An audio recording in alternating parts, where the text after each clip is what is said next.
Bonjour à tous et à toutes. Vous ne connaissez pas Power BI, découvrez-le en vidéo. Vidéo numéro 2, créez vos indicateurs très rapidement. Donc nous allons voir dans cette vidéo la puissance de Power BI pour créer des indicateurs. Un petit rappel. Donc notre objectif, c'est de créer un rapport où on va pouvoir analyser les ventes par commerciaux, concessions pays, marques, modèles et véhicules, avec comme donc indicateur précisément le total du chiffre d'affaires de l'année précédente, l'écart en pourcentage, et tout ça devra fonctionner quels que soient les axes d'analyse. Et puis un autre indicateur qui sera la segmentation des concessions en 3 groupes, ceux qui ont progressé de plus de 10% par rapport à l'année précédente, ceux qui sont entre 0 et 10% et ceux qui ont régressé. Allez, c'est parti. Donc, pour créer les indicateurs, nous allons auparavant créer un modèle de données. Plus précisément, un modèle de données va être composé de 3 éléments. Les tables qu'on a importées tout à l'heure, des relations entre ces tables. Ces relations, on pourra les comparer à des recherches V dynamiques. On va vérifier si elles fonctionnent, c'est toujours la première étape. Et une fois qu'on a créé et validé ces relations, on va ajouter donc, techniquement parlant, des mesures, et c'est là, les mesures, ce sont réellement nos indicateurs. Dans un modèle de données, 3 éléments, en résumé, des tables, des relations et des mesures, ou indicateurs. Les données, on les a vues, c'était l'étape précédente, comme on pouvait facilement les récupérer. Là, les relations, alors pour BI Desktop, essaye de créer les relations de lui-même. Des fois, ça marche bien, des fois, ça marche un peu moins bien. Donc, on va les vérifier. C'est important de vérifier que ces relations fonctionnent. Donc là, je vois que j'ai une relation entre ma table véhicule et les marques. C'est plutôt pas mal. Vous voyez les petits symboles. Ici, c'est pas terrible. Il a pris l'ID, mais c'est pas ça. Si vous vous rappelez, c'est mon ID modèle qu'on avait créé, donc qui sert de relation. Donc, je supprime, on la sélectionne dans ma relation. Et en fait, c'est ID modèle vers ID modèle. Ici, j'en ai une entre le code commercial et le code commercial, c'est plutôt pas mal. Et ici, j'en ai une entre concession et concession, c'est plutôt pas mal. Là, il n'a pas su créer la relation entre eux. Donc, en fait, c'est date facture vers date. Donc là, j'ai créé mes relations. Je vais créer mon premier indicateur maintenant, le total CA. Donc, pour ça, je crée ce qu'on appelle une mesure. Donc, je vais dans l'onglet modélisation, je crée une nouvelle mesure que je vais appeler total CA, c'est égal à somme. Donc la somme, c'est une instruction du langage DAX. Donc tout ce qui va concerner la création d'indicateurs, vous allez utiliser le langage DAX. Donc là, il n'y a pas d'aide graphique, c'est des instructions à taper. Des instructions qui sont assez courtes globalement, qui d'un point de vue syntaxique se rapprochent des fonctions Excel, c'est-à-dire égale la fonction, on ouvre la parenthèse, un ou plusieurs paramètres séparés par des points-virgules et on ferme la parenthèse. La fonction somme, comme son nom l'indique, va faire la somme de quoi? D'une colonne, et c'est la colonne montant dans la table des factures que je veux additionner. Donc je vais aller ici sur liste facture montant, je tabule, je ferme la parenthèse et je valide. Ici, vous voyez, est apparu total C avec une petite calculatrice. Donc là maintenant je vais vérifier si 2 choses, si mes relations fonctionnent, vous allez tout de suite voir, et si mon chiffre d'affaires fonctionne. Donc je prends ma mesure, je la glisse, et là je vais par exemple ajouter les marques de véhicules. Là, je vois qu'ici, tout de suite, il m'a créé un histogramme avec les marques et le chiffre d'affaires réalisé. Plutôt pas mal.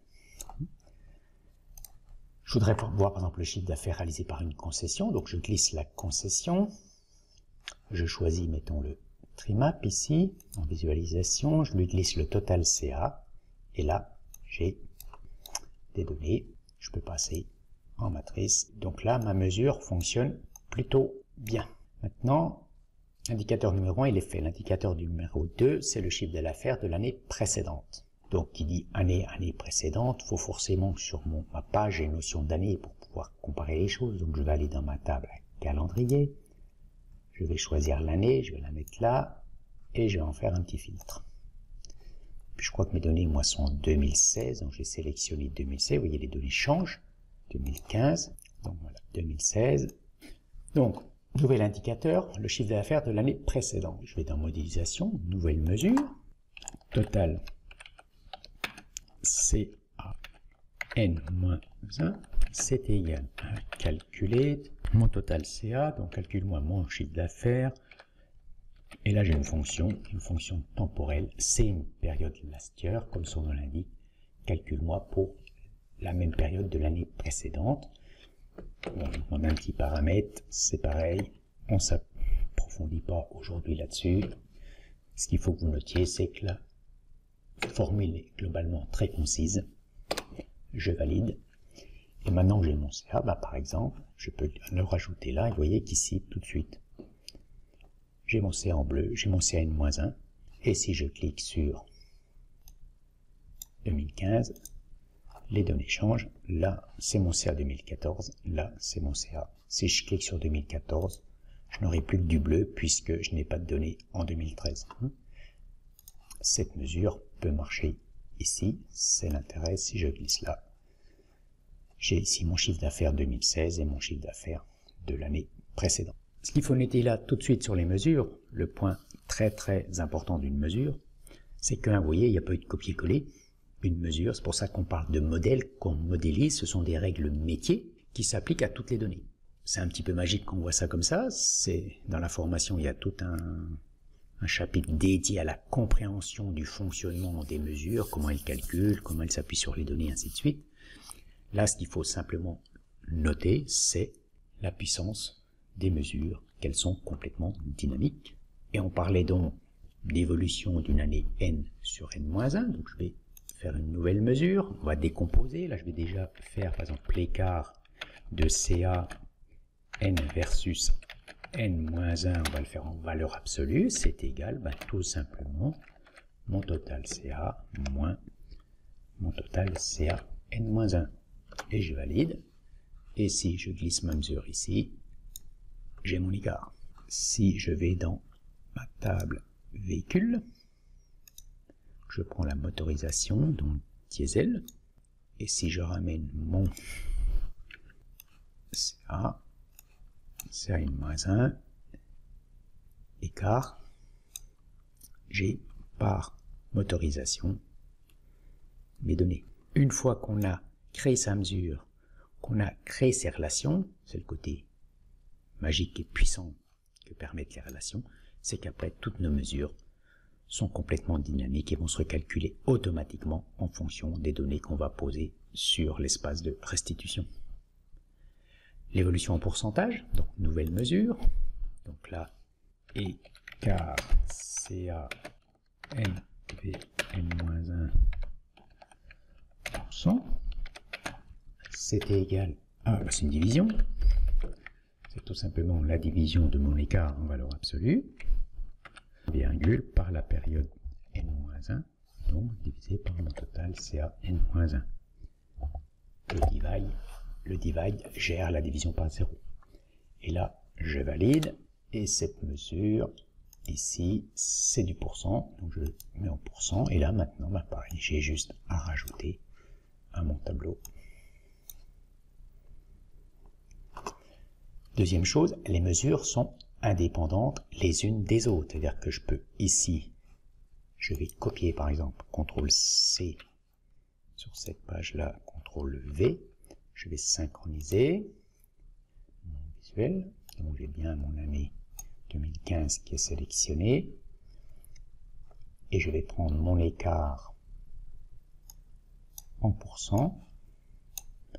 Je vais le mettre comme ça. Donc là, je vois que ma progression globale est de 10,83%.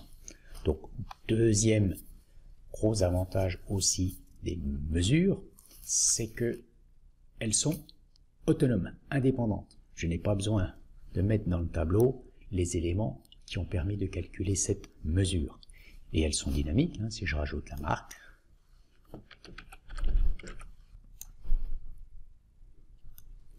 Voilà, c'est chic, BMW, Mercedes, Renault.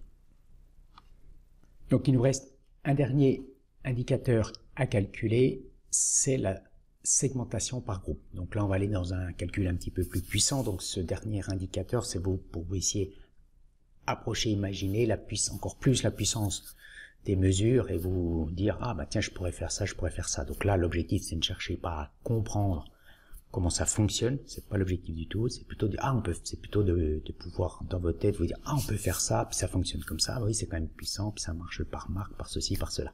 Voilà, donc on est parti pour le dernier indicateur. Donc je vais retourner quand même sur la partie table pour qu'on visualise la table. On l'avait peut-être pas importé, commerciaux, factures, marque, pays, véhicule. On l'avait dû la zapper, donc c'est pas grave. Un petit rappel pour ceux qui ont éventuellement pas vu la vidéo 1 et qui seraient passés tout de suite en niveau 2. Donc je vais retourner dans modifier les requêtes, nouvelle source, c'est un fichier Excel, c'est source groupe, ouvrir, je sélectionne la feuille, je fais OK. Moi je passe souvent par modification, j'aurais pu l'importer directement, ça me permet de jeter un œil, voir si tout est OK, bon ça a l'air pas mal. Donc en fait vous voyez la table, j'ai en fait sur performance, ce seront les concessions quand on fait plus de 10%, 0,1, hein, puis là j'ai une valeur, les fourchettes en fait. Ceux qui sont à l'objectif, ils sont entre 0 et 0,10, et ceux qui sont en dessous, ben, ils sont entre moins 50, moins 5, un montant très loin, et 0. L'important c'est qu'ils soient dans la fourchette. Et puis là, 1, 2, 3, c'est pour classer l'ordre d'apparition, parce que je veux que Superformance apparaisse en premier, alors que si je pose ça sans classement sur ordre, ces données-là apparaîtraient par ordre alphabétique, donc à l'objectif en premier. Ok, je ferme et appliquer. Voilà, je reviens sur mon espace de restitution, et si là je vais dans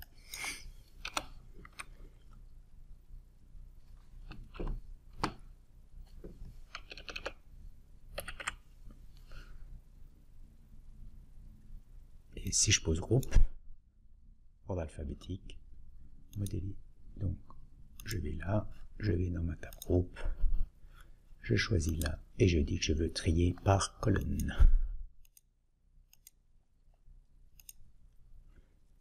Je reviens là, et là c'est bien ce coup-ci trié.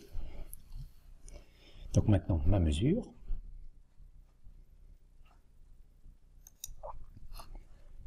Donc je vais créer une nouvelle mesure.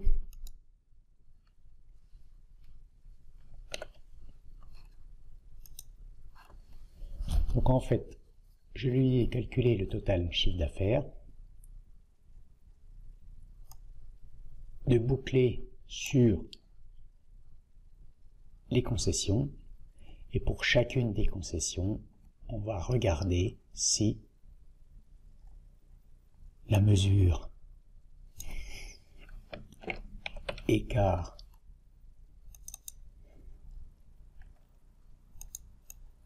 est supérieur ou inférieur à la fourchette.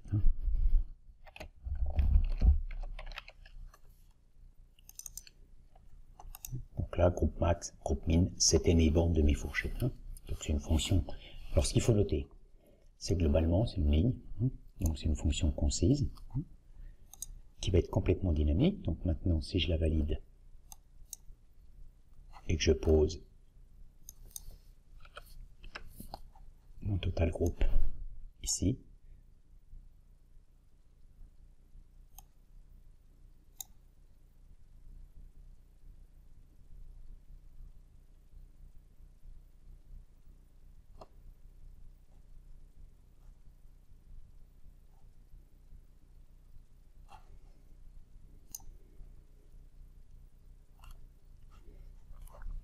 donc Superformance, en fait comme je suis sélectionné sur la marque Renault, donc Renault fait partie du groupe Surperformance.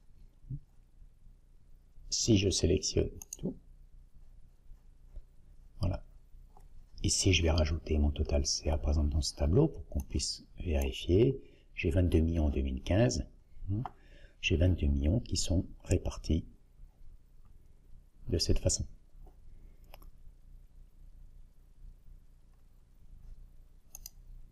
Et si je change d'année, ça recalcule automatiquement.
Si je veux voir le détail des concessions à l'intérieur, par exemple, pour savoir celles, bien sûr, qui sont dans chacune des groupes, c'est très facile à faire. Par exemple, ce qu'on va faire, c'est déjà se mettre en matrice.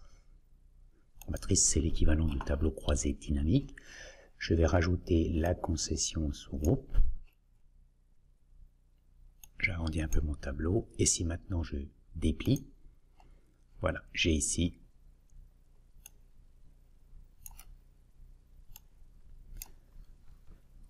le détail de mes concessions, donc celles qui sont dans chacune des groupes, celles qui ont donc sont en diminution, qui ont baissé, celles qui sont entre 0 et 10% et celles qui sont supérieures à 10%. Et ça, c'est complètement dynamique. Si je rajoute la couleur des véhicules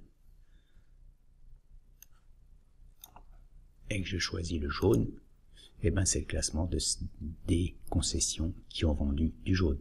Donc on voit qu'il y en a qui ont superformé et les autres, elles ont vendu moins de voitures jaunes.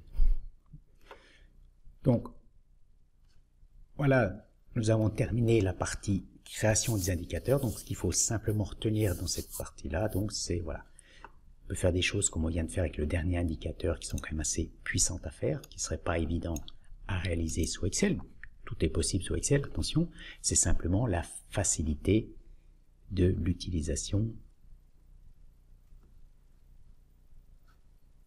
Et puis ici, vous l'avez vu, on change d'année, on ramène un nouveau critère et après, vous avez une nouvelle table qui arrive, vous la rajoutez dans votre modèle, il y a un nouvel attribut, vous posez l'attribut, vous avez toutes les mesures fonctionnent immédiatement en fonction du nouvel attribut. Donc c'est ça la grande force de Power BI au niveau du modèle de données, c'est qu'on peut faire des calculs très très puissants, ça c'est un petit exemple, mais il y a beaucoup plus puissant qu'on peut faire, et que ces calculs, mesures ou indicateurs, sont complètement dynamiques.